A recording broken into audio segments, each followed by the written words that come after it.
Magandang hapon Luzon, Visayas, Mindanao. Ito naman si RL TV Vlog. Update tuloy natin yung ating Manila PE. Ayan, ingat pa rin tayo, no? At mainit na naman yung ating panahon. Ayan, dala po tayo ng ating payong at yung ating tubig. At lagi po tayong mananalangin sa araw-araw po ng ating ginagawa, sa araw-araw ng ating buhay. Tayo man ay nagninegosyo o nagtatrabaho. Maraming salamat po sa lahat ng mga naglinis ngayon dito sa ating Manila Bay kaninang umaga at sa hapon. Ating mga Stereo Ranger, kasama na po yung ating MMDA. Ayan, sa ating mga namamasyal ngayong hapon, ingat pa rin tayo, no, sa ating panahon. Talagang napakainit, ano, grabe, oh. Ramdam na ramdam natin yung hapdi, no, yung hapdi ng init, no.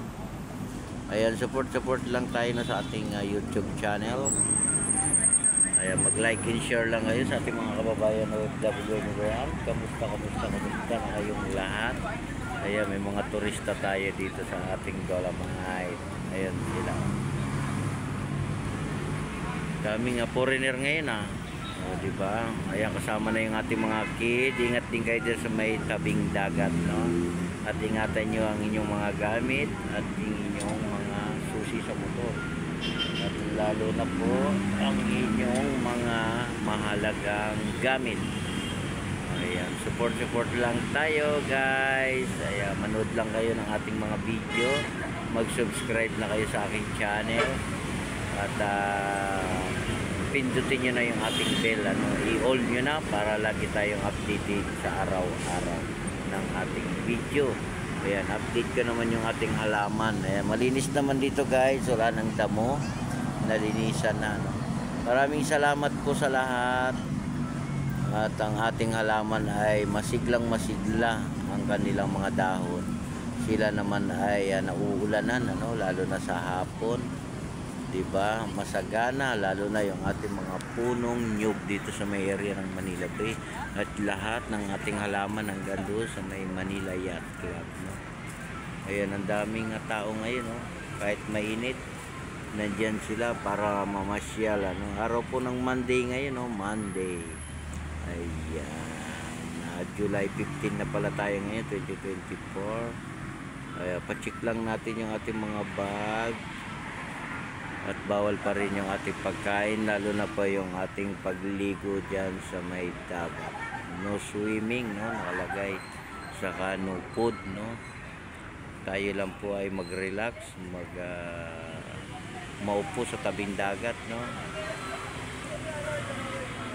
Ayun, mag-picture, mag-tiktok. Pwede po tayo lahat dito mag-tiktok, mag-picture, diba? Picture lang. Ayan, bawal ang magkalat, no? Hindi natin pinapayagan yung pagkakalat. At magkaisa tayo para sa ating basura, diba? Importante po yung ating basura. Linisin natin yan, no?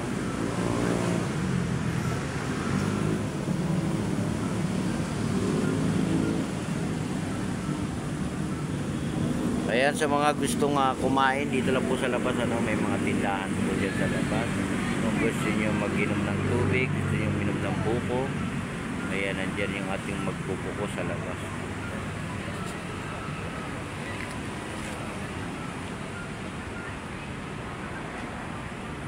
Ayan, malinis naman, ano, malinis naman lahat hanggang doon sa may area ng Manila Yacht Club. Wala naman tayo nakita nga inaanod na water lily, no? Ayan, malinis na ang ating pasyalan. Hindi lang po dito sa may area ng Manila Bay, ano? Lahat po lilinisin natin. Lahat po ng area, lahat po ng pasyalan, lahat po ng lugar.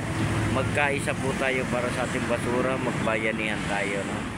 Para sa pagpapaganda ng ating mga kapaligiran, no? At maging maganda ang simoy ng ating hangin, o, diba? At yung iba naman ay nagtatanim, no, ng mga puno para hindi tayo masyadong binabaha. Nagtatanim ng halaman, o, yung iba ay nagtatanim ng palay, nagtatanim ng gulay, o, diba? Para meron tayong ma-harvest, diba? Meron tayong magiging pangluto ba. Sa ating mga taga-probinsya dyan, yan ang marami nagtatanim dyan sa probinsya, lalo na yung mga kamote. talbos, yung kamuting kahoy, di ba? Sarap kaya yan guys, saging, o minsan yung mga sili, di ba? Pechay, talong, o sitaw, kalabasa. Lahat na po ng pwedeng gamitin sa pagluluto.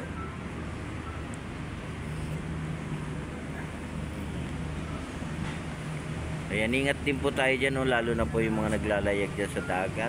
Ingat-ingat pa rin tayo, lalo na yung maliliit na bangka.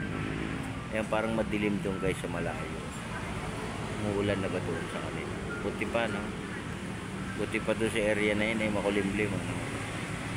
Dito napakainit sa ating pasyalan. Anong oras na ba? 2:46 na pala ng hapon. Malapit na pala mag-3. Ayan o, diba? Lagi nating ipapaalala, lalo na po yung ating tubig. Hindi talaga nating pinapayagan yun, lalo na yung mineral, ano? Kasi iniiwasan natin lalo na yung basura, diba? Makinig lang po tayo, no, sa mga bawal dito sa ating Dolomite. Makiisa rin tayo, no, sa paglilinis. Diba? Magsama-sama rin tayo sa pagpapaganda ng ating mga pasyalan. Kaya mamasyal kayo sa Manila Zoo, sa Luneta, sa Ocean Park, diba? Sa PACC, yan ang mga pasyalan dito. Yung ating Intramuros, Chinatown, diba? Yung ating Pasig River, meron na rin magandang pasyalan sa Pasig River. Diba? Kayo yung mamasyal. Mamasyal kayo mga hapon na, huwag ganitong oras kasi mainit. Napakainit, napakainit. Ako nga, nakaupo lang dito, mainit na. Ayan, ingat-ingat pa rin tayo, no, lalo na sa ating mga sipon, no. Maraming inuubo ngayon sa panahon ng ating panahon, no. Panahon ng panahon talaga. Ayan, sa lahat ng mga nagja-jogging dito sa Manila Bay, sa labas at loob, tuloy lang natin yung pag-exercise, ano. Sa maghapon, sa gabi, di ba? Magdamag, pwede tayo mag-jogging. Basta wag lang tayo magdadala ng mahalagang gamit, ano, kasi mahirap na, baka malaglag sa pagtakbo, di ba? Kaya sa aking mga viewers, silent viewers, salamat po sa inyo sa walang sawa nyo pagsusuporta sa aking channel. Ako naman ay nagpapasalamat din sa inyo at nandyan din kayo para tumulong, no, mag-support sa aking channel, di ba? At ako naman ay nagpapasalamat din sa inyo at nasusuportahan nyo rin ako, di ba? At napapanood nyo rin yung aking mga live, yung aking mga video, yung aking mga yung aking mga upload, no? At nakikita nyo rin yung mga namamasyal dito sa may Dolomite, kahit man kayo nasa abroad, kahit man kayo nasa malayong lugar sa probinsya, di ba? Pag kayo nagbakasyon, pasyalan nyo yung ating Manila Bay, napakaganda na, napakalinis na, o, di ba? Hindi na siya kagaya dati na marumi. O, meron nga tayong signboard yan, yung before saka after. O, picturean nyo para alam nyo kung kailan siya nag-umpisa, kailan siya natapos, di ba? Kailangan pa rin natin ng payong, di ba? Yung payong kasi importante yan eh, para hindi tayo masyadong naiinitan. Saka yung ating sombrero, di ba? Sombrero. Saka yung tubig, importante yan, tubig. Kailangan nating uminom ng maraming tubig, di ba? Kaya sa ating mga taga Sambuanga yan, magandang hapon din po sa inyong lahat. Sa ating mga taga probinsya. Ayan, mainit na naman, ano? Mainit na naman. Lumabas na naman si Haring Araw.